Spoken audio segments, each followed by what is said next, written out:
pueda comenzar a grabar ahorita. Vamos a respetar la puntualidad, que es un valor ciudadano importante. Y hablando de emergencia humanitaria compleja, llegué un poquito tarde hoy porque se me fue la luz y bueno, es la realidad de todos los días de los venezolanos. Y bueno, básicamente por eso quisimos hacer esta sexta edición del programa Hablan los Jóvenes, un poco distinto a lo que veníamos trabajando. Veníamos hablando un poco para que el Feliciano esté al tanto en las ediciones anteriores sobre Día de la Ciudadanía, sobre república, democracia, hablando mucho de futuro y de cómo reconstruir al país. Y es un reto hablar de lo actual y de lo que estamos viviendo. Sobre todo, no es una perspectiva únicamente del que se queja, sino también el que propone y hace algo para cambiar esa realidad y sobre todo el que no se conforma. Yo creo que tenemos que entender hoy en Venezuela que hay un límite y una barrera entre ser resilientes y ser conformistas y que nosotros nos merecemos sin duda alguna vivir mejor, porque vivir mejor significa entender que tenemos dignidad humana y que podemos, que no, nadie merece vivir en las condiciones en las que estamos viviendo hoy en Venezuela. Y es paradójico como un país que era referencia de progreso en la región, hoy en día es referencia, pero de todas las cosas malas.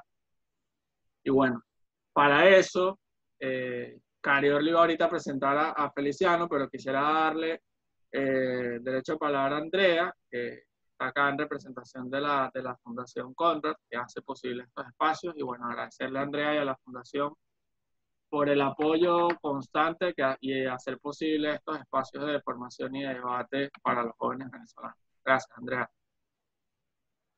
Bueno, gracias a mí, no, gracias a la Fundación, pero lo toman atribución por representación. No, bueno, lo primero, quería agradecerles a todos los participantes que nuevamente se conectaron, que van a estar conectados durante toda la semana. Y la verdad es que esto ha sido un reto, pero también ha sido muy buena la aceptación que ha tenido el programa de Hablan los Jóvenes en esta nueva modalidad que es virtual. Así que para nosotros es un orgullo que ustedes sigan estando ahí. También agradecerles a ustedes porque se empeñan en seguir haciendo espacios como este y porque están ahí y están todo el tiempo viendo cómo vamos a hacer una nueva edición, qué vamos a hablar, qué vamos a pensar. Y bueno, eso sin duda alguna es invalorable. Y agradecerle al profesor Feliciano que nos está acompañando hoy, porque no solamente quisiera agradecerles por acompañarnos y darnos esta charla que nos va a dar hoy, sino también por todo el trabajo que viene haciendo desde hace mucho tiempo y que ha ayudado a muchísimas personas y que sin duda alguna usted es una referencia en esta materia y sin duda alguna muchos venezolanos le están agradecidos. Bueno, antes de empezar quisiera decir algunas cosas sobre la Fundación Adenauer, que creo que quizás la mayoría de todos los que nos acompañan conocen, y para los que no, es una fundación política alemana que tiene trabajo en más de 107 países alrededor del mundo. Y para suerte de los venezolanos, nuestra oficina fue la primera oficina que abrió la fundación en el mundo. Nos debatimos un poco con Chile por unos años de diferencia, pero la verdad es que para la Fundación Adenauer es muy importante seguir aquí y seguir apoyando estos espacios porque nos une un vínculo histórico muy grande. Somos una fundación que promulga los valores de la democracia, de la libertad, de la economía social de mercado, y estamos aliados a un partido político que es la Unión Demócrata Cristiana. Por suerte también tenemos 17 oficinas en toda Latinoamérica. Los invito a seguir cada una de las cuentas de Instagram, de Twitter, de Facebook, de las oficinas de América Latina, y tenemos 5 programas regionales muy importantes que hacen un trabajo en conjunto, además de las oficinas nacionales, que son el Programa para Clima, el Programa para Participación Política Indígena, el Programa ADELA, que busca llevar a América Latina por todo el mundo, o sea, poner a América Latina en la opinión pública alrededor del mundo, y los dos programas más fundamentales, o los pilares fundamentales que tenemos en Latinoamérica, que es el Programa de Partidos Políticos y Democracia, con sede en Uruguay, que es el que desarrolla los diplomados, que bueno, ahorita son virtuales, pero la verdad normalmente son presenciales, y el programa de Estado de Derecho con sede en Colombia, que sin duda alguna trabaja muchísimo por temas como la emergencia humanitaria compleja que vive Venezuela, que es el tema que vamos a desarrollar esta semana. Entonces, bueno, desde la CAS, todo nuestro agradecimiento tanto a los ciudadanos como a usted, profesor, y a los participantes. Y bueno, aquí vamos a estar toda la semana hablando. Buenísimo. Antes de que darle el pase a Cari y que presente al doctor Feliciano, yo también quería darle las gracias por todo el trabajo que ha venido haciendo, porque quizá hoy hablar de emergencia humanitaria compleja en Venezuela es algo que ya a todos nos parece obvio, pero hace unos años, cuando el mundo quizá no entendía tan claro lo que estábamos viviendo, personas como ustedes trabajaron no solamente para ayudar a ver los venezolanos más vulnerables, sino para levantar esa información y denunciar todas las violaciones de derechos humanos que hay en Venezuela. Así que agradecidísimos y un honor de verdad tener a personas como ustedes dentro de nuestro programa. Muchísimas gracias y bueno, éxito en la sesión. Muchísimas gracias, José. Muchísimas gracias, Andrea. Y bueno, una vez más a los participantes, sean todos bienvenidos a la primera sesión de esta sexta edición de Hablan los Jóvenes, tal como lo dijo José Miguel. Bueno, emergencia humanitaria compleja en Venezuela, donde vamos a indagar un poco más de lo que ya probablemente sabemos o padecemos día a día. Y bueno, vale recordar que Hablan los Jóvenes es un programa, un proyecto en alianza con la Konrad Adenauer, donde desarrollamos encuentros de formación para la reconstrucción del tejido social en Venezuela, apostando por liderazgos emergentes de jóvenes en aspectos sociales, políticos, comunitarios, etc. Y el día de hoy tengo el agrado de presentar al doctor Feliciano Reina. Feliciano Reina es arquitecto, presidente de la Asociación Civil Acción Solidaria en Venezuela, fundador de Civilis, Codevida, galardonado con el Premio de Derechos Humanos de la Embajada de Canadá en el año 2010, quien desde julio del 2015 ha sido señalado y hostigado en múltiples oportunidades en el programa Con el Mazo Dando de Diosdado Cabello. Simplemente, bueno, por más de lo que dijo José, siendo víctima de acoso y seguimiento ilegal, simplemente por el hecho de denunciar lo que día a día padecen los venezolanos. Doctor Feliciano, bueno, bienvenido una vez más a este espacio, muchísimas gracias por aceptar nuestra invitación. Y desde ahora, bueno, tiene a todos los participantes todo oídos ante su ponencia. Buenísimo, muchas gracias. Yo espero que el volumen sea suficiente. No quería ponerme toda el aparataje y así me siento un poco más libre conversando con ustedes. Traigo una presentación que voy a compartir en este momento. Y bueno, nos vamos a referir efectivamente al tema de la emergencia humanitaria compleja, pero para mí es muy importante que, digamos, destacar dentro de todo esto el papel que ha jugado sociedad civil. O sea, no soy solamente, digamos, yo uno de los activistas de derechos humanos, no es solamente nuestra organización. Hay una cantidad de organizaciones y personas que han trabajado con muchísimo empeño para que la situación en este momento, por lo menos, como decían, sea conocida, ¿no? Sea compartida ya por una cantidad de actores de manera nacional e internacional. Ya es raro que alguien se refiera a la situación venezolana con otra terminología distinta, por lo menos en lo humanitario, al de la emergencia humanitaria compleja. Yo cualquier cosa les agradezco si hay algo que ustedes vean que no está claro, que me lo indiquen, por favor. Ojalá podamos estar pendientes también del chat. Les agradezco muchísimo a José Miguel, a Cariorli, a más ciudadanos por esta invitación que me hacen.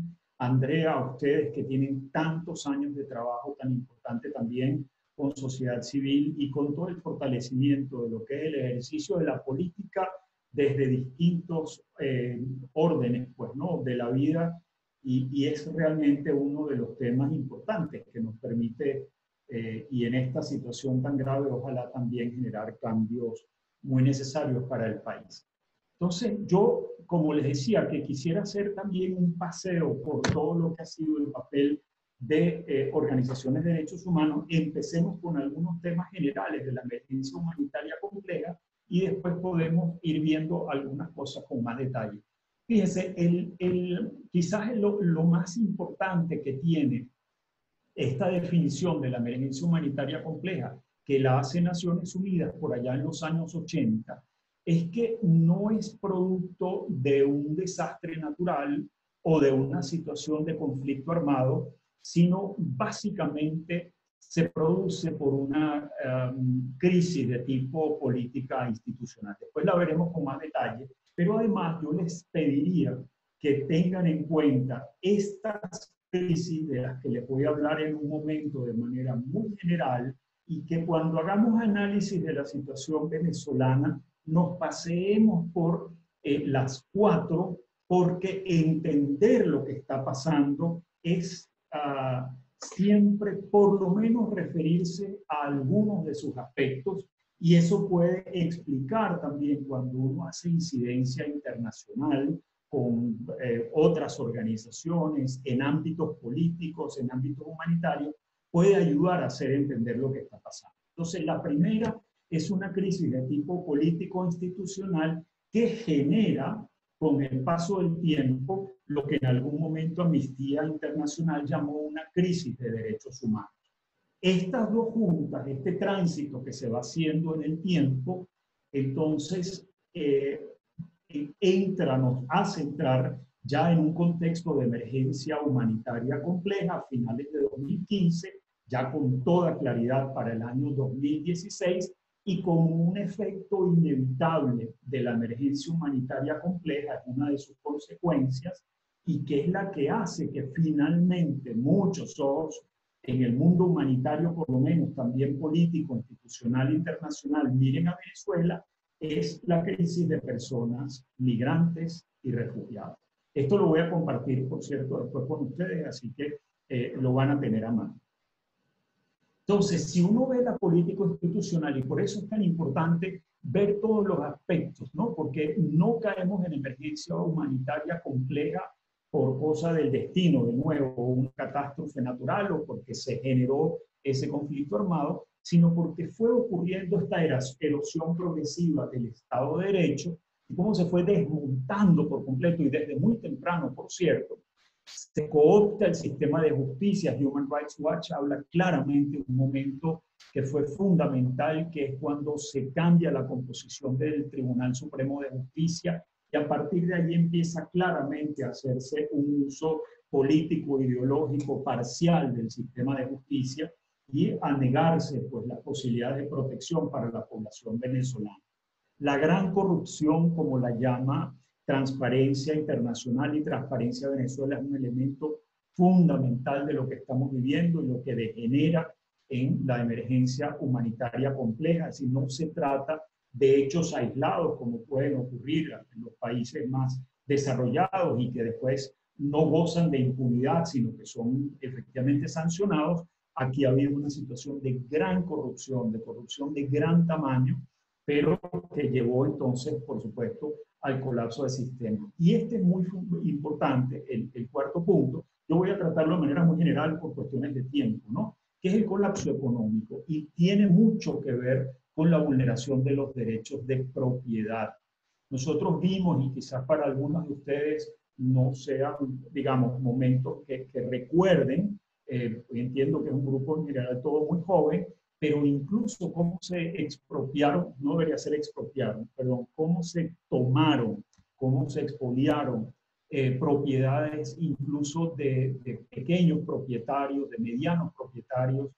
Si uno va por la Avenida Libertador y ve todos esos edificios de las misiones de vivienda, al final resultaron de haber tomado terrenos que eran talleres de familias que fueron echadas de un momento a otro de esos lugares. Y esto ocurrió a lo largo y ancho del país, con pequeños productores agropecuarios, y por supuesto todo esto tiene un impacto que se va sintiendo poco a poco, pero nos trae también a la situación actual de hambre.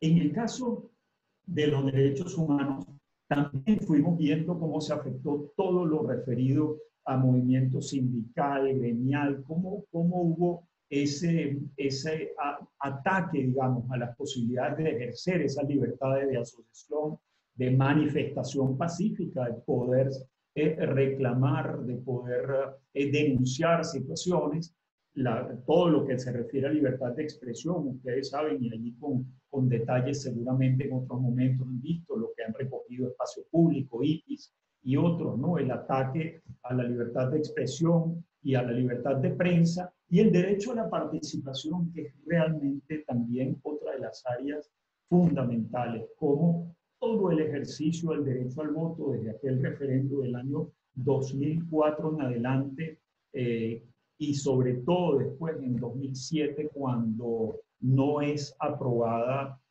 aquel intento de Chávez de reformar la Constitución, todo eso al final, en cualquier riesgo que había de poder perder espacio de poder, fue entonces socavándose también el derecho a la participación en ese sentido particular de ejercer también el derecho al voto, pero también en los espacios, ¿no?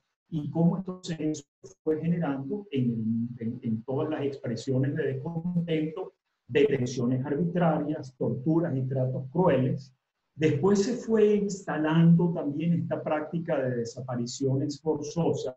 Es importante, y acaba de salir un informe, ya ustedes quizás lo vieron, salió un artículo por un adelanto en el New York Times en inglés y en español, de un trabajo que hicieron el Foro Penal y la Fundación Robert Kennedy sobre esas desapariciones de corto plazo.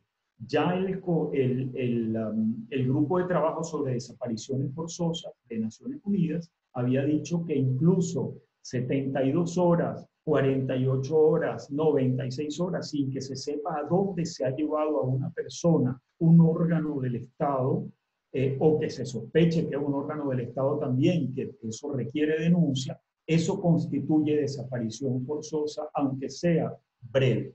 Y después el tema terrible, que es el de las ejecuciones extrajudiciales.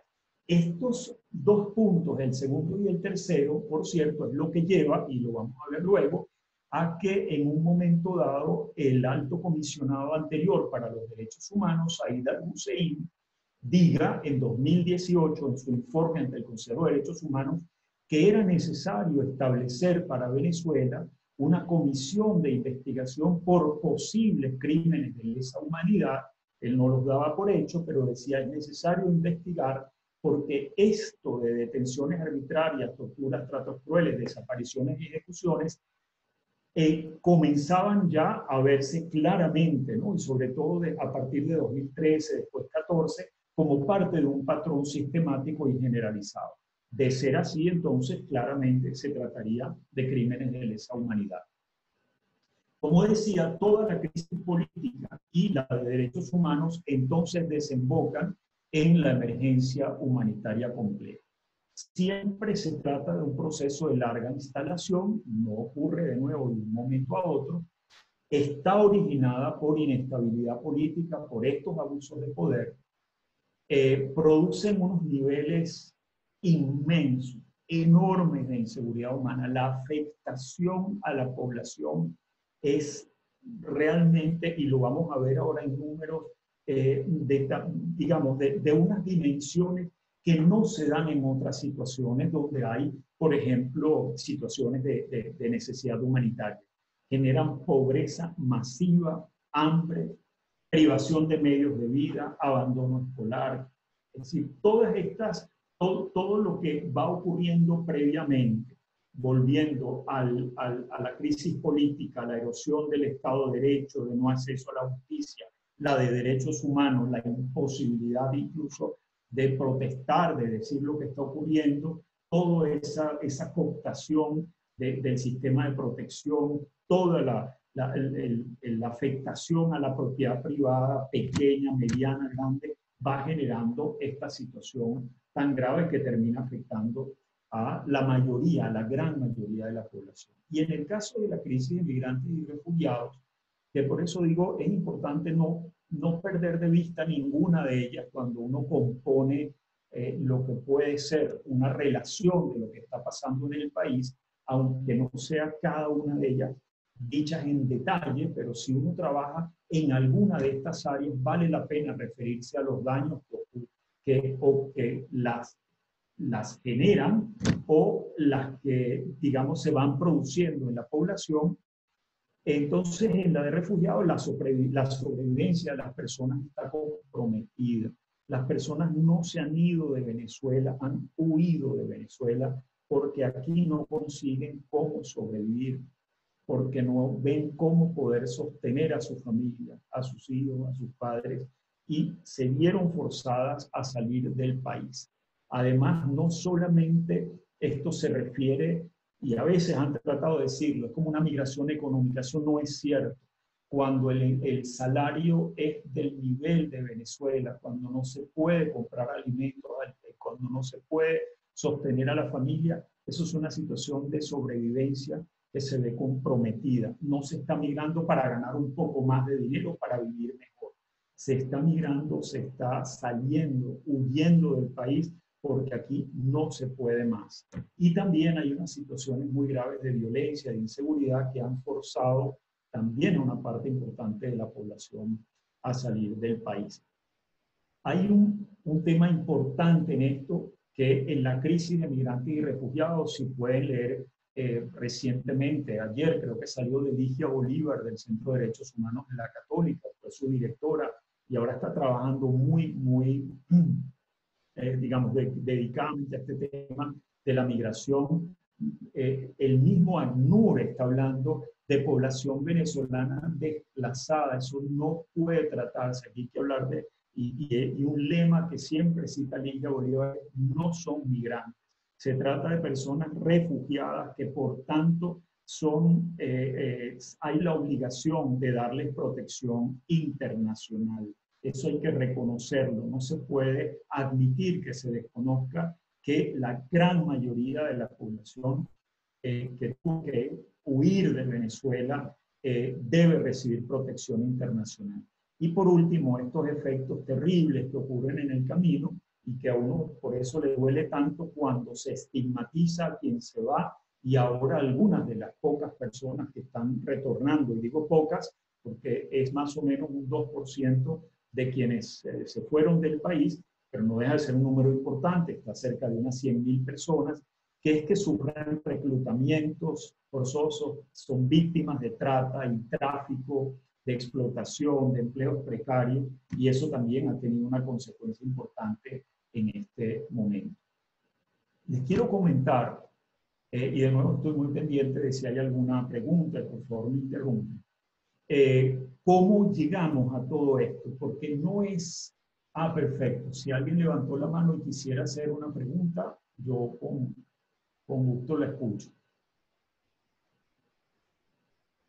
Profe, permiso, ¿me escucha? Sí, ¿cómo no? No sé si prefiere que le ordene todas las preguntas que los participantes vayan poniendo y al final abrimos un espacio, tomamos algo del tiempo para que usted las responda, no sé cómo lo prefiere. Vale. Sí, esa es una buena manera, si no es algo urgente que la persona diga, no, yo quisiera que me la respondiera, ustedes me lo dicen, no hay problema. Ok, ok, buenísimo, perfecto, gracias. Digo también, chévere, que no sea por escrito. Entonces, fíjense, les quiero comentar algunas cosas de incidencia internacional y del valor enorme que tiene que se hagan organizaciones, que ustedes estén trabajando, digamos, tanto de manera individual como también siendo parte de distintos tipos de organizaciones en el área de derechos humanos, de desarrollo, de atención humanitaria, de los distintos temas. Es realmente importante, porque nosotros llegamos a todo esto que ustedes ven hoy, digamos, de estar en la agenda internacional, de tener informes y una serie de otros mecanismos que ya veremos, por un trabajo muy concienzudo, sistemático, deliberado, riguroso que hemos hecho como organizaciones de derechos humanos y otras en el país, y también muy acompañadas de nuestras redes internacionales. Venezuela ha estado desde el año 2002 en el capítulo 4 de los informes de la Comisión Interamericana de Derechos Humanos, Y esto ha sido producto, de nuevo, de esa documentación rigurosa. Capítulo cuarto, ahora han hecho algunos cambios, pero siempre sigue siendo capítulo cuarto, y se refiere a la violación grave de elementos fundamentales en instituciones de la democracia, ¿no? Del país que está incluido en ese capítulo cuarto. El único año en que no estuvo Venezuela en todo el periodo reciente, como decía, desde 2002, fue en el año 2004. De allí en adelante nunca ha salido del capítulo. Y al final, de nuevo, se refiere a situaciones estructurales de afectación de derechos humanos. Y esto ha sido muy importante porque cuando explicamos lo que pasa en el país, si uno lo ve referido a otros países de la región, es claro que puede haber afectación a libertad de expresión, que puede haber problemas con el sistema de justicia. El capítulo cuarto son de tipo estructural, y que afectan gravemente el goce y disfrute de los derechos humanos. Y después hubo entonces, y esto es muy importante también porque, y ha sido un reclamo que ha hecho el gobierno desde el periodo de Chávez, que es que, bueno, pero no han venido al país y están informando sobre Venezuela y sus fuentes no son confiables, son estas ONGs y es parte del ataque que hacen, pero justamente no le daban entrada a la comisión, al país, pero hay un derecho nuestro de presentar informes y de solicitar que de todas maneras se informe especialmente sobre la situación venezolana. Y eso fue lo que fue haciendo la Comisión Interamericana. En 2003 hubo uno por, bueno, la situación tan grave del año 2002. Después, en 2009, fue muy interesante porque ya no se refería solo a la situación de derechos humanos, sino también entraba a analizar el estado de la democracia en el país. Y finalmente, el más reciente, en 2017, la institucionalidad democrática, el Estado de Derecho y su efecto sobre derechos humanos. Como vamos viendo, hay toda una serie de piezas, digamos, que van entrando juntas y que van llevando, como decía, después allá la definición por todo este quiebre y todos sus efectos a la emergencia humanitaria completa. Eso es lo que se refiere al sistema interamericano. En el internacional, un momento muy importante para el país y para nuestro trabajo como organizaciones de derechos humanos, y de nuevo, todavía no humanitarias, pero derechos humanos y también algunas incorporadas en el tema de desarrollo, digamos, que fue que entre los años 2014 y 15, como estaba intentando el gobierno entrar en el Consejo de Derechos Humanos, se puso al día con lo que se llaman los exámenes ante los órganos de tratados. Y eso llevó entonces a que nos coordináramos entre las distintas organizaciones para presentar los informes de sociedad civil para el momento de los exámenes. Para el de derechos del niño hubo poco informe de sociedad civil. Siempre hay algunas organizaciones que están allí muy pendientes, tipo CEPODAP. Para el de la eliminación de la discriminación contra la mujer sí hubo un grupo de informes como importante, el Comité contra la Tortura, el de Derechos Humanos y el de Derechos Económicos, Sociales y Culturales también. Allí estuvimos presentes en cada uno de esos momentos. En el examen ante el Comité contra la Tortura deben haber estado unas 8 organizaciones, y para el de Derechos Humanos y Sociales y Culturales, Económicos, Sociales y Culturales, que fueron en el mes de julio de 2015, estuvimos varias organizaciones también. Ahí hubo entre 12 y 16 informes conjuntos. Pudimos reunirnos con los miembros de los comités y por allí llamar la atención sobre la situación venezolana. Pero esto coincide, como les decía, que fue muy importante ese momento ante el sistema universal con la presentación del examen periódico universal del segundo periodo. Había habido ya uno, 2011-2012, y en este momento estábamos en el periodo 15-16. Si ustedes ven, este es un compendio de las contribuciones que hicimos casi 50 organizaciones, pero muchas de ellas también redes. Es decir, que allí estuvimos más de 150 organizaciones implicadas. Y destaco esto porque, de nuevo, cuánto valoro yo y cuánto valoramos el hecho de que ustedes estén reunidos hoy, de que también quieran digamos, participar en estos procesos, articularse como organizaciones, interesarse por la situación de esa manera, digamos, como colectiva, porque tiene un inmenso valor y nos permite unas miradas que son algunas de tipo general, pero otras también de mucha importancia y que son locales. No es lo mismo, incluso hoy, lo que estamos viviendo en Caracas, con algunos temas que lo que se vive tan cerca como Vargas o tan distantes como Apure, Barinas, Zulia, Sucre. Entonces, esas miradas, digamos, que ayudan a completar toda la situación, son realmente importantes. Entonces, fíjense, hicimos estas 4 grandes grupos en derechos económicos, sociales y culturales, civiles y políticos, todo lo que fue el tema de institucionalidad y su afectación, ¿no? Y la afectación de derechos humanos, la falta de protección, y después grupos vulnerables. Esto llevó pues, a que pudiéramos presentar un marco muy amplio, ¿no? en el ámbito de los derechos humanos, pero pusimos todos estos informes, como decía en este compendio que está allí de contribuciones de la sociedad civil, fue muy claro que habíamos pasado a un estadio distinto, que ya no podíamos hablar de algunas áreas de derechos humanos que estaban teniendo efectos muy graves sobre la población, incluyendo las detenciones arbitrarias, incluyendo torturas y tratos crueles, o el caso de las personas privadas de libertad. Esto era algo muchísimo mayor, de una dimensión, de una sistematicidad, de una deliberación en el daño, que fue lo que nos llevó a decir, aquí hay algo de naturaleza más bien humanitaria. La población está sufriendo daños inmensos, afectada por la pobreza, por el hambre, ya desde ese momento. Entonces, por eso, en una búsqueda que no fue, digamos, casual, fue muy concienzuda, pero que nos llevó a encontrar el término de emergencia humanitaria compleja, fue por esto, poner la palabra humanitario, gracias a que existen buscadores como Google, y de allí decir, oye, ¿qué será? Y entonces encontramos el término.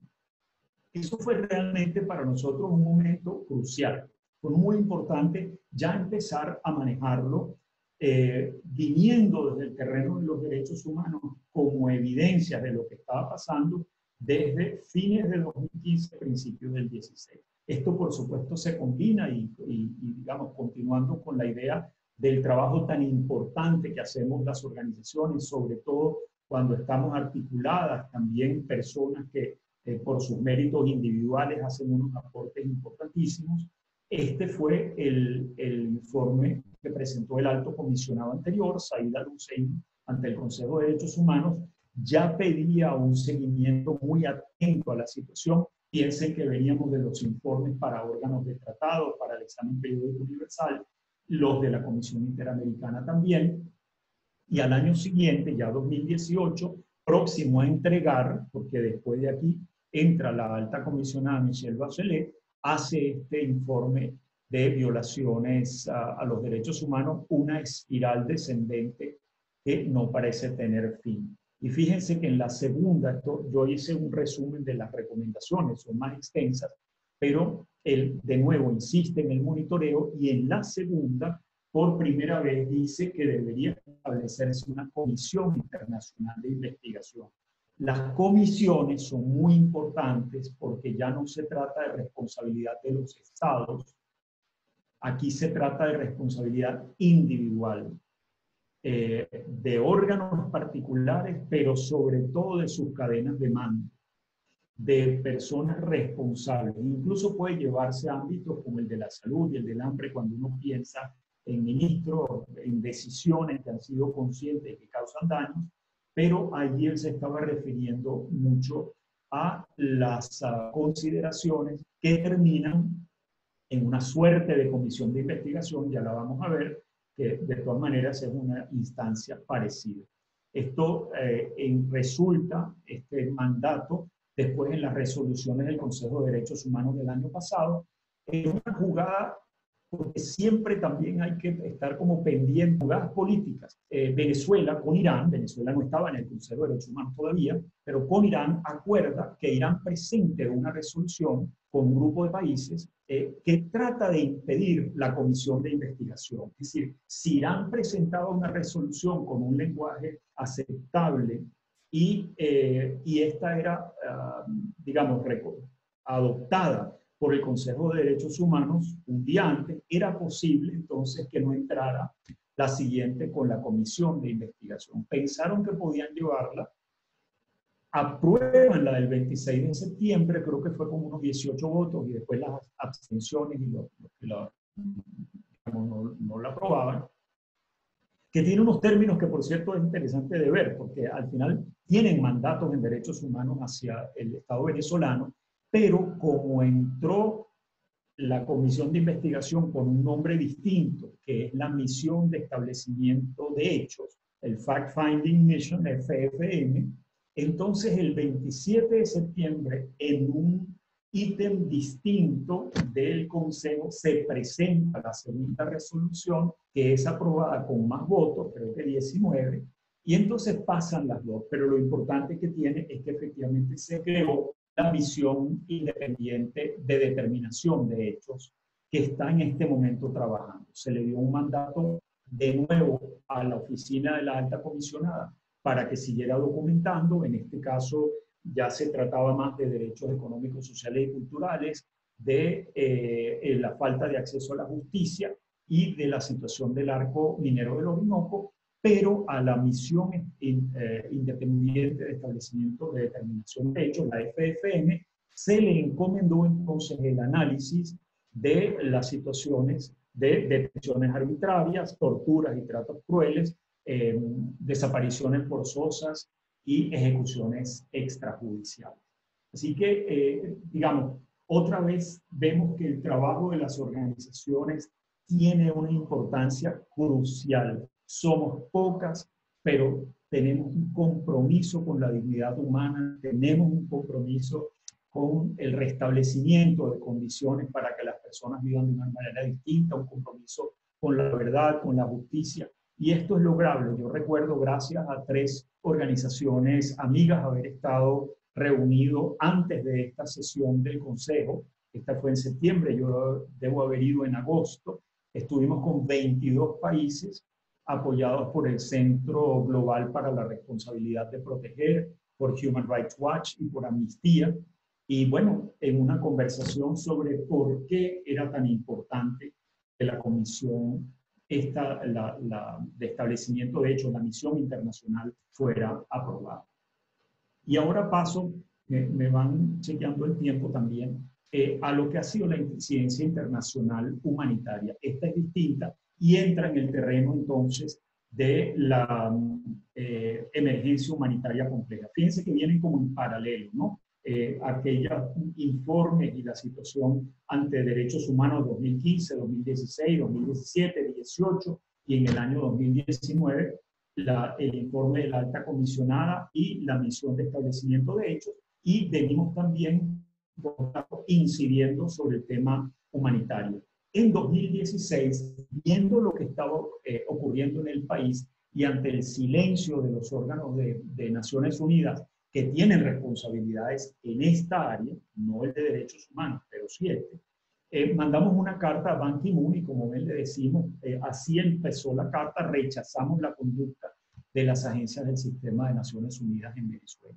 Y fíjense que ya les decíamos, uno, que le expresamos indignación por el desempeño y el silencio, y todo esto ya en aquel momento, en un contexto de incremento de pobreza, fragilidad económica y social, inestabilidad política, y frente a una masiva escasez de alimentos, medicinas, insumos médicos. Es decir, venimos de un periodo largo realmente de gravísima afectación a la población, y bueno, había que seguir, digamos, llamando la atención, reclamando de estas instancias que hicieran su trabajo. Al final para eso se crearon, ¿no?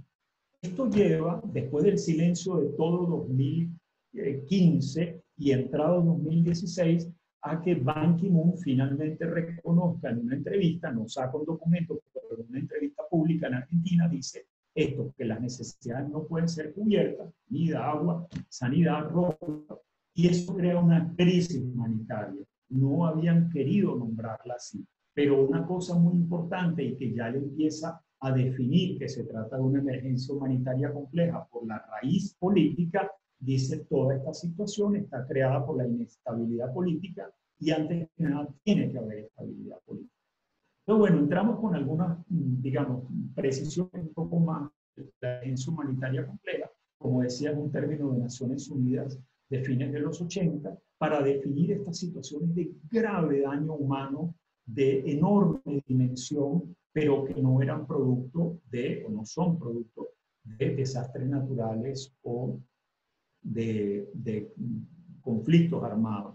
Uno, dependiendo de cómo la quiera referirse a ella, puede hablarla como de emergencia compleja, también de emergencia política para denotar su raíz de conflicto político. Nosotros usamos el de emergencia humanitaria compleja para siempre poner, digamos, darle visibilidad al enorme daño y sufrimiento humano que produce.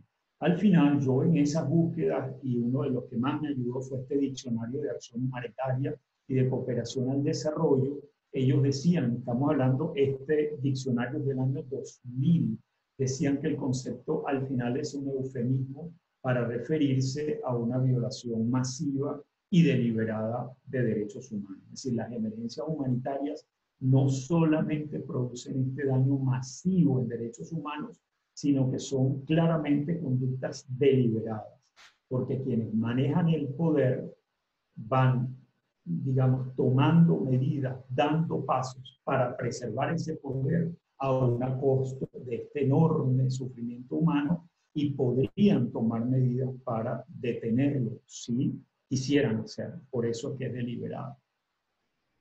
Al final, pues tienen estas consecuencias de las que ya hemos hablado y provocan amenazas severas, ¿no?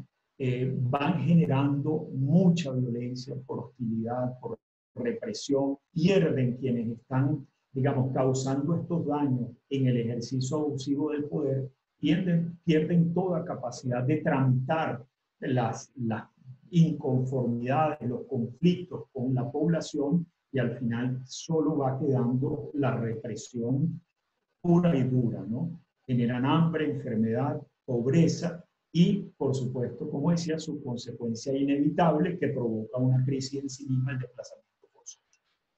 Se ha instalado, voy a pasar muy rápido a esto porque quisiera llegar ya después a los efectos finales y para poder compartir, como en estas situaciones de emergencias humanitarias se crea todo un mecanismo de respuesta. Como ven, ya para 1991, les decía que a finales de los 80 es cuando se define el término de emergencia humanitaria compleja. Entonces se crea este cargo de un secretario general adjunto, que es el coordinador de socorro en emergencia, ¿no? Esta persona todavía está allí, es posible que en algún momento pronto cambie. Un comité permanente entre organismos y también sociedad civil internacional y otros actores para coordinar la respuesta humanitaria. Se crea esta oficina OCHA, que sustituye al Departamento Humanitario.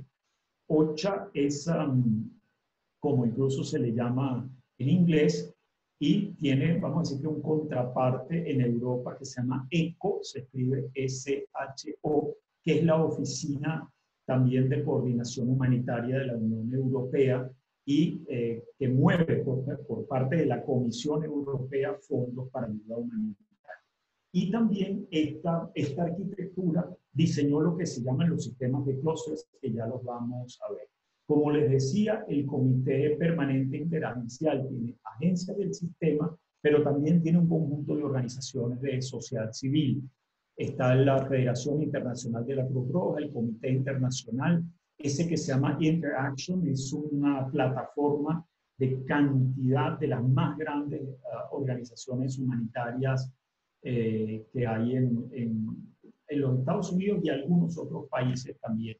Y así, es decir, que es un órgano con muchos actores. Y el sistema de clúster lo que hizo fue decir, bueno, ¿cómo enfrentamos la coordinación en una situación humanitaria y qué áreas tendríamos que ver con mayor atención cómo las coordinamos y las interrelacionamos. Entonces, a partir, si ustedes ven la figura central de la coordinación global humanitaria y de la creación como de un coordinador humanitario local y todo lo que significa el manejo de la información de la situación, entonces se hacen los trabajos sectoriales.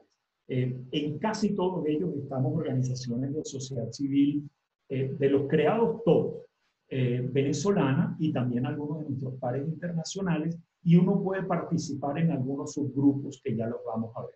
Esta es la arquitectura en este momento. Existe el equipo humanitario de país, tiene el coordinador residente, que es coordinador humanitario a la vez, lo conforman agencias de Naciones Unidas, 2 organizaciones de sociedad civil internacionales y 3 nacionales. Las 3 nacionales somos Cáritas de Venezuela, Grupo Social CESAP y Acción Solidaria. El movimiento de la Cruz Roja con sus diferentes partes participa como observador, y OCHA, esta oficina coordinadora humanitaria, de coordinación humanitaria, lleva la secretaría. Entonces, hay los diferentes clústeres, como les decía, no todos están activados, y en ellos hay algunos también que tienen subgrupos. Por ejemplo, en salud nosotros estamos en el de enfermedades no transmisibles y en la infraestructura hospitalaria. En protección está también violencia basada en género, están niños, niñas y adolescentes, también en una coordinación conjunta con UNICEF. Y después hay uno que es fundamental, que debería ser el soporte para todos, que es el de logística, que en este momento en Venezuela no está completo, aunque hay alguna, digamos, hay actividad logística, pero nosotros hemos estado abogando y es nuestro paso próximo. Venimos haciéndolo, pero esperamos lograrlo, que entre el Programa Mundial de Alimentos.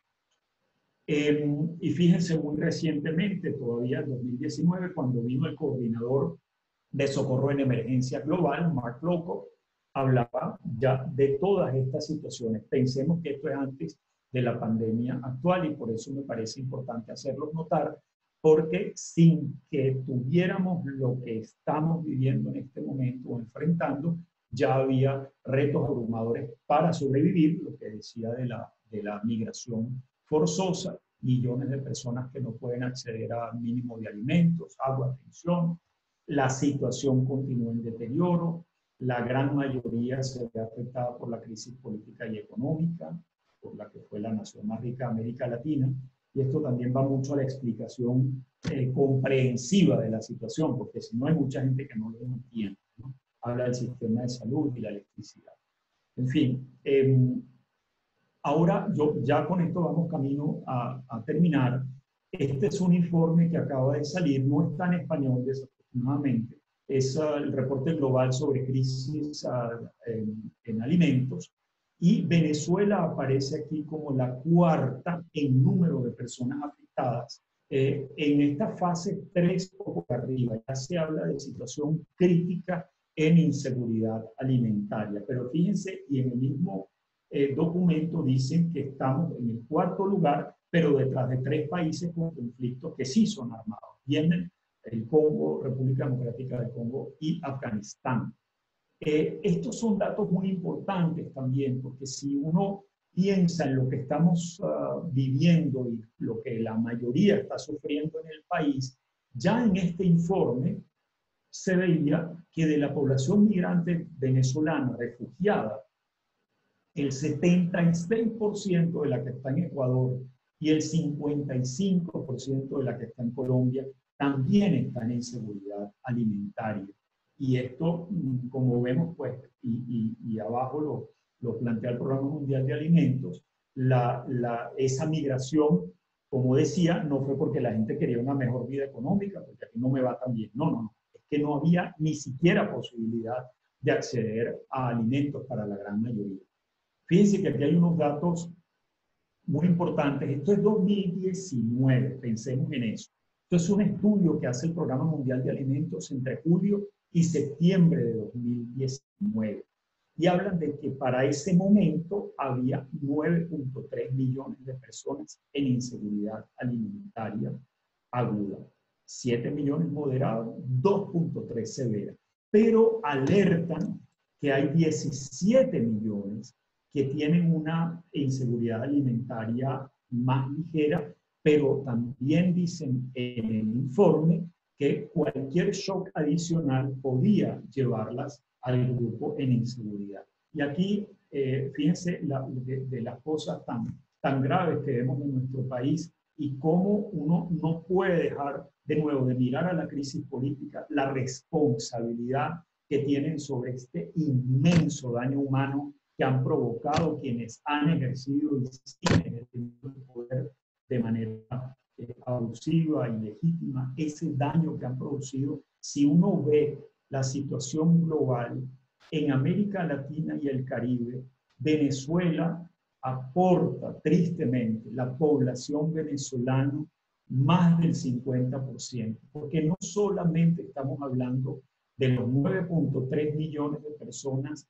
en inseguridad alimentaria crítica dentro del país, sino de 1.2 millones fuera del país. Esto es solo contando Ecuador y Colombia.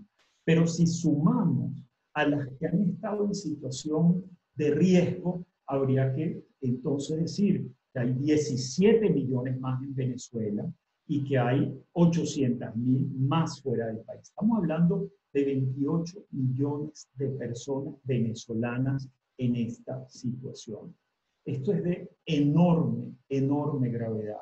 Y entre los grandísimos daños que uno ve es que si quienes se fueron para tratar de ayudar a sus familias en el país con el empleo precario, con las cuarentenas, con los confinamientos, perdieron esa posibilidad de empleo, pues también las remesas que contribuían más o menos a paliar daños se han perdido. Estas son las últimas imágenes. Y creo que es como un símil, pues, que me parece importante, ¿no? Después de toda la crisis política y la crisis de derechos humanos, desembocamos casi en el efecto de un tsunami, ¿no? Que es la emergencia humanitaria compleja.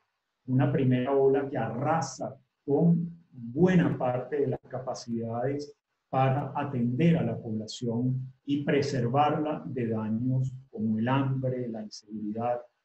En segundo lugar, se nos llega ahora la segunda ola de tsunami, el segundo tsunami, que es el del coronavirus 2, SARS-CoV-2, como lo llaman. Uno sabe que este es el virus y la COVID es ya una situación más bien de enfermedad, de complicación. Y esta segunda ola entonces se monta sobre la primera, cuyos efectos no han terminado todavía. Y ahora nos va a sumar una situación de muchísima gravedad, por eso tan importante el trabajo que podemos seguir haciendo. Y detrás de ella, y probablemente no en mucho tiempo, pues viene una tercera, que es la de las consecuencias económicas.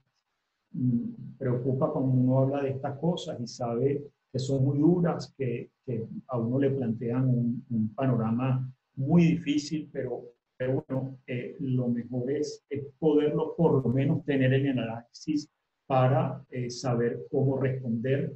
Y esto entonces requiere de nuevo una respuesta, ya con esto termino, una respuesta que se base en las necesidades en el país. Hemos reclamado mucho al sistema de Naciones Unidas que cuando pone números los refiere a capacidad de respuesta. Eso no es ni aceptable ni adecuado. Uno debe poder decir cuál es el tamaño de la necesidad y entonces luchar para poder cubrir esas necesidades y reforzar las capacidades que tengamos. Al final, pues la protección y la asistencia son derechos que requieren la suma de esfuerzos. Es necesario el apoyo internacional, es imperativo y también nacionalmente. Por eso nosotros abogamos por acuerdos de tipo humanitario, porque se avance en algunas posibilidades políticas, porque si no, la gran mayoría de la población que está sufriendo no va a encontrar respuesta. Entonces aquí tenemos como algunas áreas del acceso en el terreno, de un espacio seguro y no manipulado política e ideológicamente, es no agarrarse, digamos, puntos con el sufrimiento de la gente, es una participación plena nuestra como organizaciones, como defensores de derechos humanos y desde nuestro espacio de participar, garantizar la protección de la asistencia, por supuesto, seguir abogando por el cese de las violaciones de derechos humanos y que la información pública esté siempre actualizada y accesible. Sabemos que ese es un enorme reto, pero todos estos son espacios también de reclamo, de exigencia desde nuestro espacio de sociedad civil. Con esto termino. Muchas gracias. Les dejo algunos datos allí. Muchísimas gracias, doctor Feliciano Reina, por tan acertada y tan interesante ponencia, incluyendo el material. Bastante contenta en lo individual de que, bueno, nos hará llegar todo este material tan interesante a nuestro correo para así compartirlo con todos los participantes. Creo que es bastante importante. Como le dije al principio, acá tengo en orden las preguntas. Voy a ir comenzando con la primera. Y podemos iniciar con la de Loriana Durán.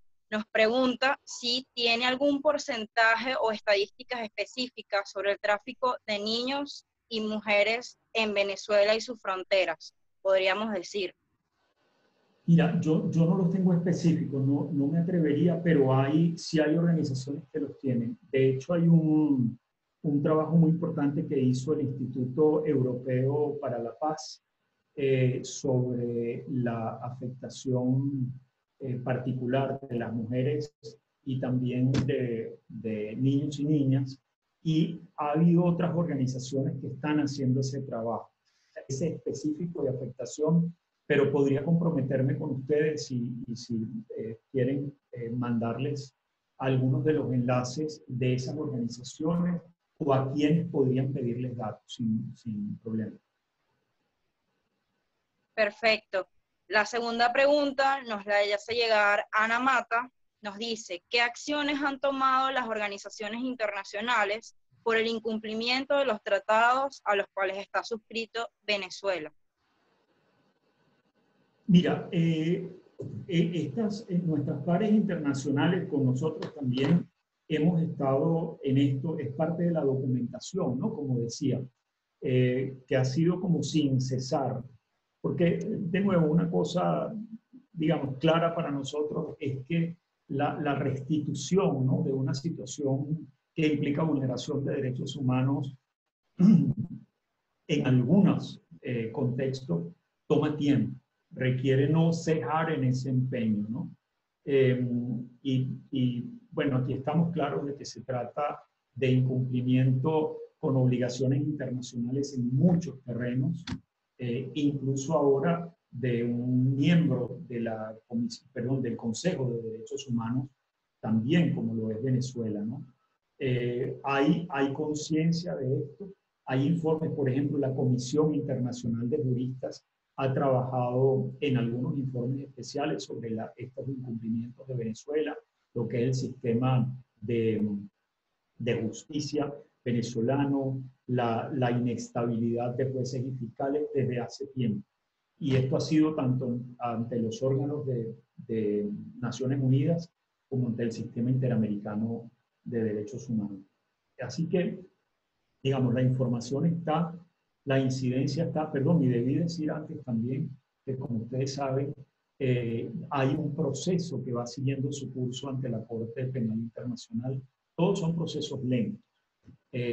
Pero, por ejemplo, lo que resulte de la misión de establecimiento de hechos puede alimentar información hacia la Corte Penal Internacional. Así que son como muchos canales. A lo mejor han visto recientemente Venezuela más presente ante el Consejo de Seguridad también de Naciones Unidas. Y en todo esto, y en las discusiones europeas, en todo esto yo lo que sí puedo decirles es que el papel de sociedad civil, nuestro nacional, pero también con nuestras pares internacionales, es fundamental. Y no cejar en ese empeño de mantener visible lo que está pasando en nuestro país y de seguir en esa búsqueda de justicia y de verdad, ¿no? Yo creo que vale la pena. Hay varias organizaciones de nuevo que han sido de las más rigurosas. Entonces, meterse en sus informes sobre Venezuela, por supuesto, Amnistía Internacional, eso, la Comisión Internacional de Juristas, por supuesto Human Rights Watch y otras que constantemente van haciéndole seguimiento a esta situación. Muchísimas gracias, doctor Feliciano. Atenea Jiménez nos arroja un comentario que también se sustituye por una pregunta y nos dice, una de las frases más elocuentes del venezolano es el hecho de prefiero pasar trabajo aquí que en otro país. Entonces le pregunta, ¿qué opina usted? ¿Cómo podemos cambiar esa mentalidad tan pobre de las personas al no entender que esta situación evidentemente no es normal y evitando así el conformismo que recalca la única manera de vivir es pasando trabajo? Mira, yo creo que hay un papel fundamental, sin duda, de nuestras organizaciones, de cada uno y cada una de nosotros como personas también, en apoyar, digamos, en el reconocimiento de derechos, en reconocerse cada quien a sí mismo o a sí misma como sujeto de derechos, en que una situación así no debe ser aceptable. Y yo creo que es importante también reconocer que aunque uno no la vea, y desafortunadamente en esta situación más reciente generada por la presencia del coronavirus, peor, que es que no hay circulación sobre lo que está pasando. Pero hoy escuchaba una grabación de Fernando Serrano, el dirigente sindical de Benalum, que estuvo en el programa de Jesús Torrealba, y él hablaba de las protestas que han hecho entre varios sindicatos allá en Guayana y a la vez también de la situación tan precaria que están viviendo.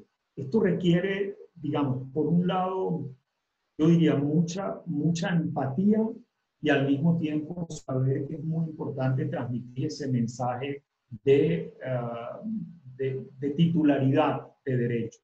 Y por otro lado, con las personas que se han ido del país, igualmente, mi posición personal ha sido nunca criticar una ida del país como si fuera algo para uno, así como que abandonó esta persona el terreno. Hay que estar en el zapato o los zapatos de las otras personas para poder entender a veces por qué se toman ciertas decisiones, ¿no? Recuerdo también en un momento que había una protesta en un grupo y iban a salir todos, y hubo una persona que dijo que no podía salir y que eso podía poner en riesgo su trabajo. Y le reclamaron, y ella decía, bueno, si alguno de ustedes quiere atender a mi niño adolescente con esclerosis múltiple que no puede moverse en la casa y que yo tengo que tener ayuda para que me lo atiendan mientras yo trabajo para poder llevar la comida a la casa, díganme. Entonces, ¿sabes? Yo creo que es muy importante entender que estamos, o sea, una situación de este tipo provoca condiciones extremas en muchas personas y hay que manejarlas con mucho cuidado. Como en este momento estamos reclamando y lo hemos hecho ante Naciones Unidas, esperamos que la alta comisionada en su próximo informe, ojalá lo pueda decir, toda esta estigmatización de quienes vienen regresando al país, que entonces traen coronavirus y qué sé yo, como si a mí me hace recordar los tiempos de mis inicios en el ámbito del VIH y del SIDA, cómo se acusaba a la persona y no se entendía que había todo un proceso de formación, de provisión de herramientas de prevención hacia las personas de atención adecuada. Estas personas que regresan, estamos recibiendo informes de situaciones gravísimas en los famosos albergues, de maltrato, de humillaciones, de falta de alimentos. Así que, digamos, esto requiere un manejo muy cuidadoso, la verdad. Gracias. Es así. Y bueno, como lo decía José Miguel al principio, más allá de simplemente ser una ideología, una mentalidad del venezolano, como lo planteaba la pregunta, conocer nuestros derechos y deberes ciudadanos. Creo que podemos cerrar con una pequeña pregunta, nos las hace Paul Reyes, y dice, en este momento de pandemia, ¿cuáles cifras maneja de los venezolanos, todos los venezolanos en situaciones precarias que empeoraron evidentemente en este momento ante la pandemia, tanto en el país como en el extranjero. Mira, yo me refiero aquí, y por eso ponía el informe del Programa Mundial de Alimentos. Hay información también en salud, pero la verdad es que podríamos considerar que alrededor del 90% de la población está en una situación de precariedad. En el informe del Programa Mundial de Alimentos, que ellos toman como base la población venezolana, unos 28,5 millones de personas por las que han migrado, si uno suma las 9 más las 17 y llegas a 26 y tantos, da un 92% de la población venezolana. Y si uno ve quienes están en el exterior, pues más todavía, ¿no? Y creo que es muy importante tomar en cuenta, lo ha dicho ACNUR, el Alto Comisionado para Refugiados, que el 60% de quienes han migrado están en situaciones de precariedad desde el punto de vista de trabajo, de alimentación, que esas eran las que podían enviar para Venezuela remesas. O sea, estamos realmente hablando de que la gran mayoría de la población venezolana está en esa condición de precariedad, un 92% de la población, buscando cómo, digamos, llevar la vida en lo posible. Y por eso, cuando uno ve que hay condicionamientos más o menos flexibles, es decir, si no se puede andar por todos lados, pero por lo menos en algunas áreas uno ve que hay aglomeración, hay que ponerse otra vez allí en los zapatos de quienes tienen que salir a buscar agua, la bombona de gas, el alimento diario. Sería ideal y esperable de nuevo de un Estado responsable que proveyera a las personas de, incluso como hay programas en el mundo, de algunas transferencias para que pudieras comprar comida para una semana, o de las mascarillas, o de tener apoyo para mantener la distancia física, que por cierto no es distancia social, es un término terrible, mantener la distancia física, pero bueno, por eso es que uno ve tanta gente buscando, sí, salir a ver qué hace, porque no, sencillamente la respuesta no puede ser quédate en tu casa, no hay cómo quedarse en la casa, para la mayoría. Este término me recuerda, es como los casos importados y exportados. Yo creo que somos el único país que usa esos términos raros que son parte de un nuevo lenguaje. Mire, le tengo 3 preguntas, aprovechando que estamos un poco temprano, porque creo que hay cosas de las que todavía podemos hablar y sacar provecho. Entonces, bueno, le voy a hacer las 3 preguntas y usted luego las va contestando como prefiere. La primera es como que durante el chavismo, creo que nadie puede negar que había un gasto público en materia social muy alto. Sin embargo, eso no se ha traducido en ningún momento en un cambio sostenible, en una mejora social y sobre todo en una superación de la pobreza. Y pareciera que ha sido inclusive algo adrede. O sea, es parte de una política inclusive de gobierno. Entonces, mi primera pregunta va hacia eso. ¿Cómo hacemos para atender la emergencia humanitaria compleja, pero sin generar más dependencia?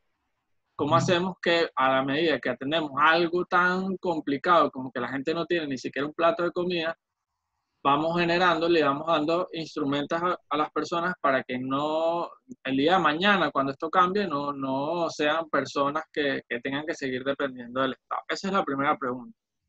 La segunda es cómo hacemos, porque todavía, creo que se lo escuché a David Smolansky, que lo vamos a tener mañana, y él habla de que la crisis migratoria venezolana se invierte en el mundo muchísimo menos dinero, creo que es como $10 menos, o sea, es desproporcionado la diferencia con respecto a otras crisis migratorias.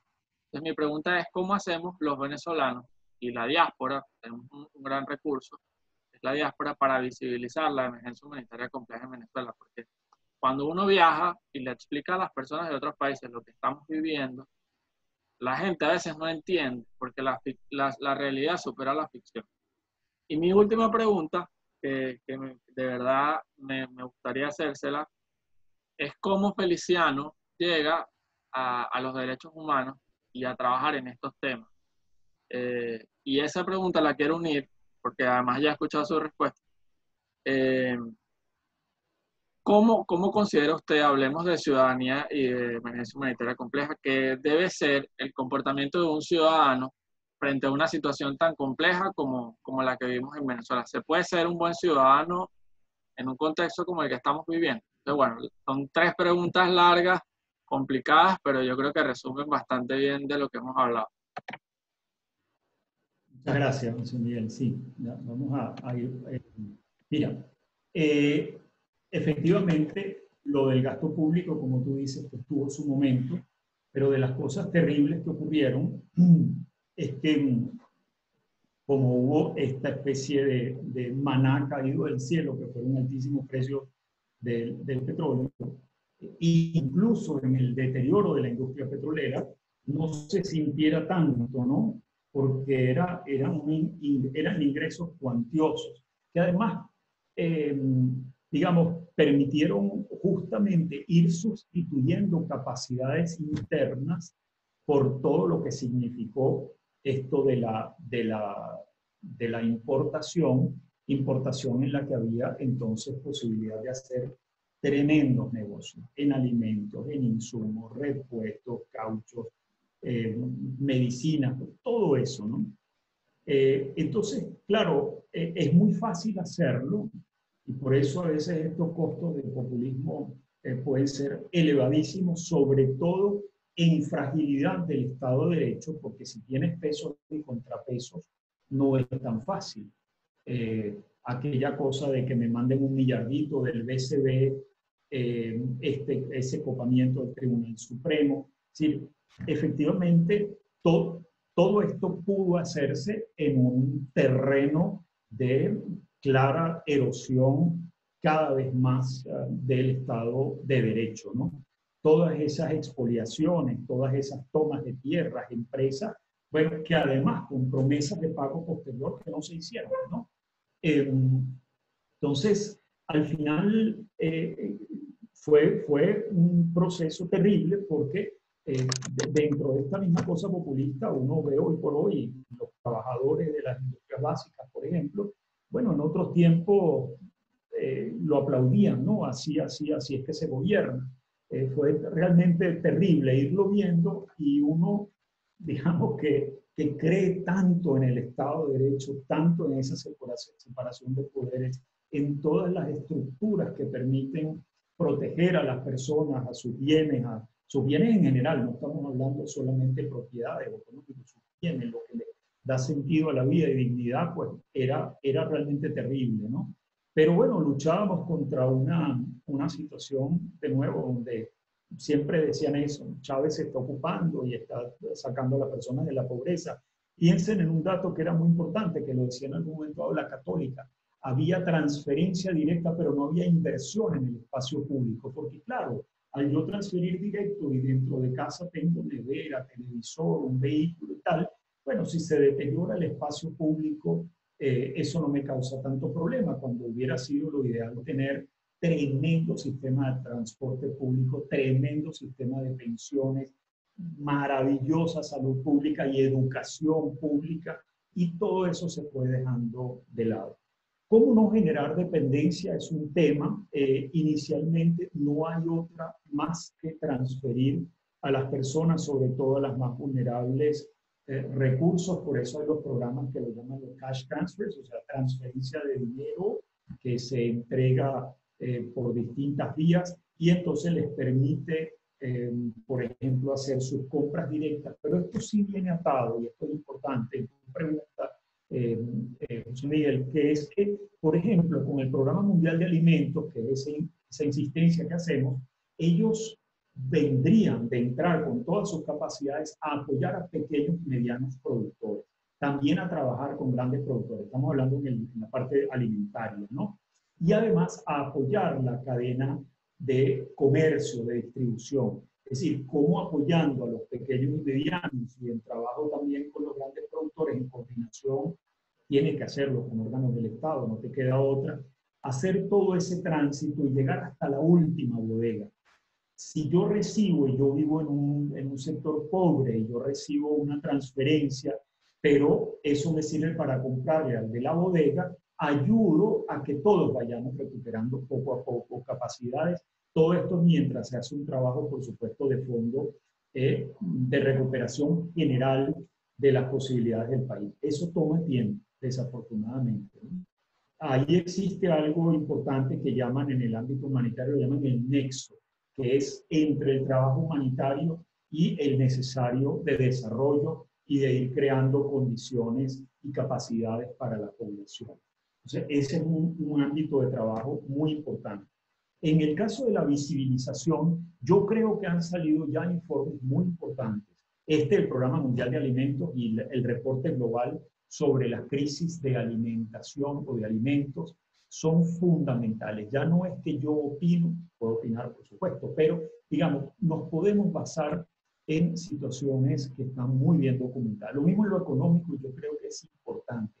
¿Cómo explicar que después de casi 1 millón de millones de dólares de ingresos, más el endeudamiento que pasa de 150.000 millones más, tengamos un país arrasado?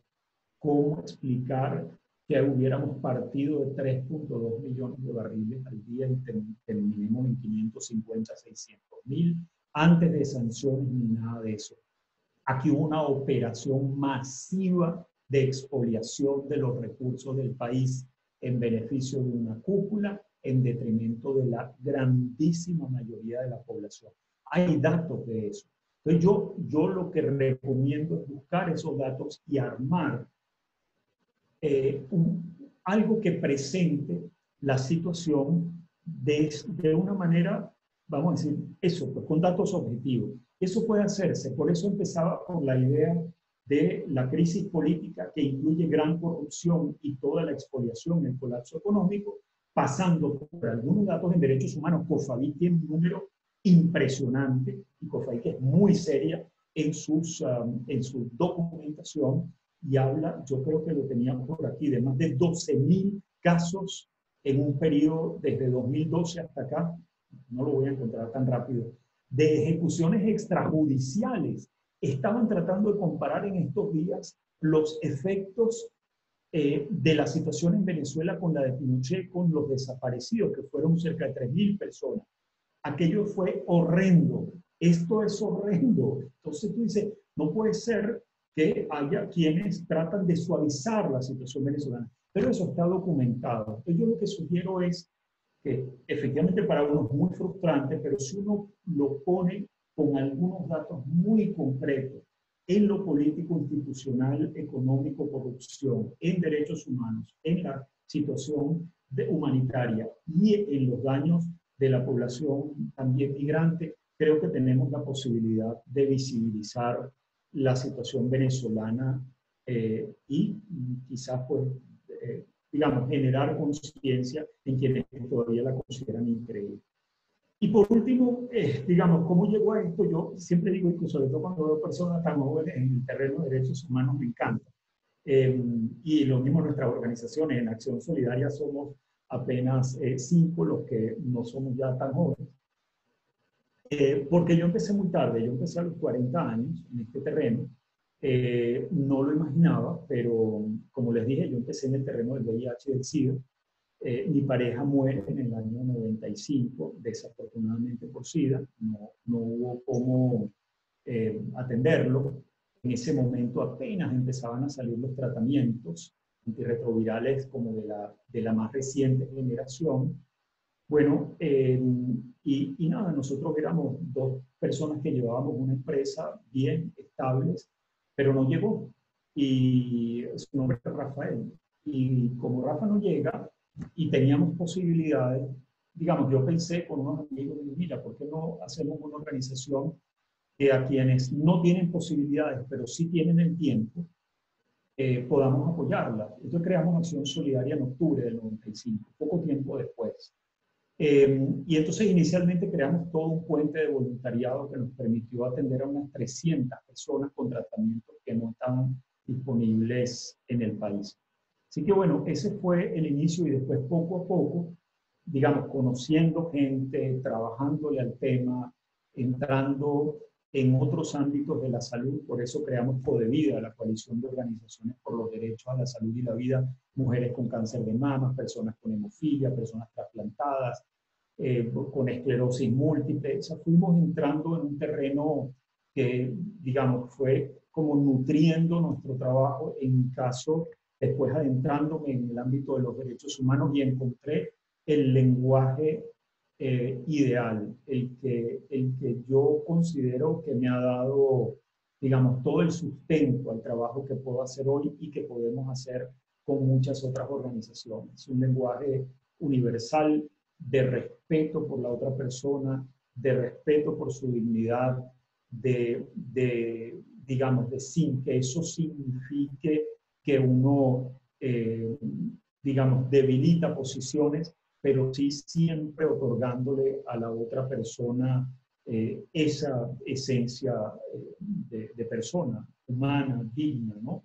Y allí yo creo que lo que podemos hacer, tanto desde nuestro ámbito particular privado, como en trabajo colectivo, aliadas con otras personas, podemos realmente en este desierto que nos toca transitar, de todas maneras, hacerlo nosotros, ayudar a otras a hacerlo, y si en nuestro caso, y nos pasa también con personas cercanas, hay momentos de angustia, tristeza, de sensación de desesperanza, hablar, pedir ayuda, compartir. Son momentos muy difíciles, innegable, indudablemente.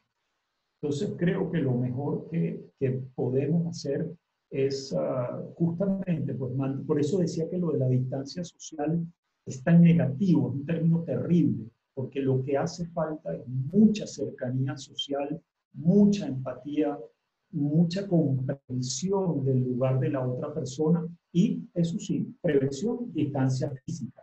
Pero una cosa es yo estar a 1,5 metros, 2 metros de otra persona, y otra cosa es estar socialmente a distancia. Así que, digamos, creo que es el momento para nosotros como ciudadanos, como ciudadanas, también como parte del movimiento de sociedad civil, y poner en movimiento todas nuestras capacidades, conexiones, nuestro capital social, para hacer conexiones aquí y fuera del país, mantener visible nuestra situación y buscar también todas los apoyos posibles en una búsqueda de salida que creo que todavía va a tomar un buen tiempo y nos va a hacer testigos de momentos más difíciles.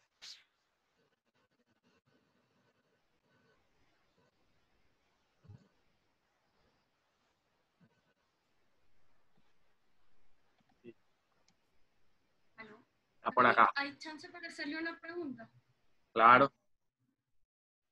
Bueno, no, yo quería preguntar, era algo referente a que, o sea, se suele pensar, o hay como esa idea generalizada, sobre todo en la comunidad internacional, que el problema de Venezuela es un problema meramente humanitario.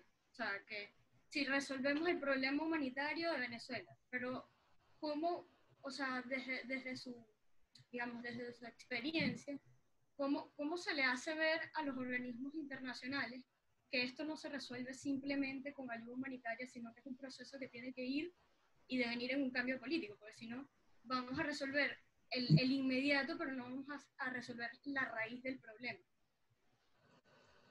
Sí, mira, yo de nuevo insisto en la necesidad de manejarnos, por lo menos, si no hay otro, en los 4 terrenos.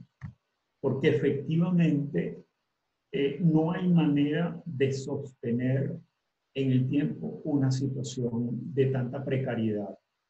Y aunque uno entiende que es necesaria la ayuda en el muy, vamos a decir, corto y mediano plazo, mantenerla en el tiempo incluso hace correr el riesgo de que esto se convierta, como lo llaman internacionalmente, una crisis olvidada. Nosotros estuvimos recientemente en Haití. De hecho, yo entré a Venezuela en el penúltimo vuelo de Copa, justo antes de que cerraran. Habíamos pasado 5 días trabajando en Haití. Y uno dice, oye, qué duro esto, porque es cientos de personas en una situación muy precaria, pero ahí van, pues, ¿no? Es como ese día a día muy desafortunado de eso, de calles destrozadas, de mercadillos, y son años de ayudas internacionales. Entonces, efectivamente, creo que hay que trabajarlo en todos los frentes para hacer entender que cada uno depende del otro y que si uno trabaja solo lo humanitario, pensándolo separado, no está resolviendo el problema. Estoy completamente de acuerdo contigo. Esto hay que mirarlo desde la crisis política, desde el abuso de poder que generó esta situación y que nos trajo a la situación de necesidad humanitaria y que pasa además por una violación de derechos humanos que se mantiene y que entonces hay que resolver desde la raíz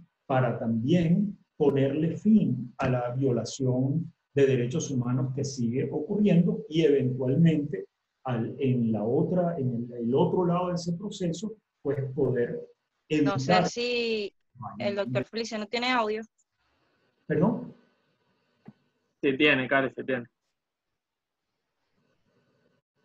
No, Continúe, doctor. Pues creo que Carioli estaba teniendo problemas con su audio.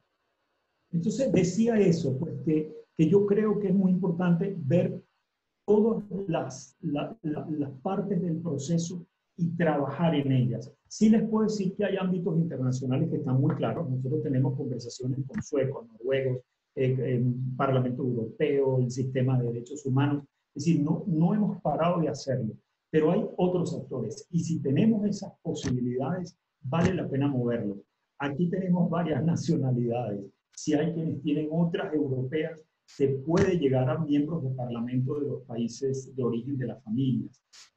Si no, se puede llegar a los del sur también en América, digamos, Latina. Nosotros podemos perfectamente hacer contactos con miembros de parlamento, con organizaciones, por supuesto, de sociedad civil. Para mí esa es siempre nuestro punto de entrada, con personas que están en el terreno, por supuesto, las organizaciones de jóvenes, las redes, pero yo les sugiero armar digamos, estas historias en sus tiempos y en sus 4 áreas principales. Seguramente podrían conseguir otras, pero armarla incluso de una manera hasta resumida y que permita, cuando uno tiene una conversación, después enviar algún tipo de documento base. Yo acabo de tener sobre una ley para apoyar a defensores de derechos humanos que la estaban presentando en el Congreso de Estados Unidos. Y bueno, hablando de contexto, y uno se pasea por estos temas y tengo que mandar un documento de 3 páginas, pero pasa por estas áreas, ¿no? Entonces, y si se trata de algún actor que tenga un ámbito particular de atención, de todas maneras no dejemos de incorporar los otros elementos de contexto y elaborar un poco más en ese tema que a ese interlocutor o interlocutora u órgano o institución le interese más. Pero es muy importante que nos refiramos en lo posible al contexto más general siempre. Así sea un niño. Sí es. Bueno, para ir cerrando aquí, le dejo varios, tiene un montón de fans acá en el chat. Le dicen por acá, muchas gracias, excelente, muchas gracias. Muchísimas gracias por tan buena exposición. Muchas gracias por tan buena ponencia. Muchas gracias, Feliciano, excelente ponencia. Gracias nuevamente a todos por conectarse. Somos nosotros. Realmente esto ha sido espectacular, sin duda, sin duda.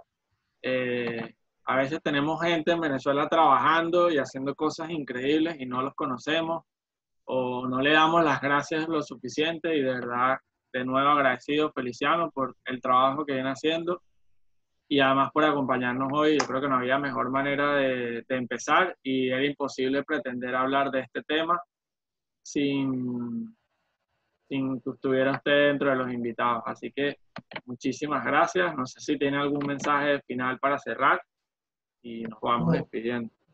Agradecerles a ustedes, José Miguel, Carioli y Andrea y a todo el grupo participante. Les agradezco muchísimo sus comentarios. Ahora mismo les voy a mandar la presentación, si la quieren tener para las exposiciones también. Y te la haremos llegar. Les voy a mandar un enlace de nuestro programa humanitario. No quise hablar en absoluto de lo que estamos haciendo, pero va a decir también a quienes están preguntando qué hacemos. Miren, hay todavía mucho que hacer en los distintos frentes y bueno, sigamos en eso.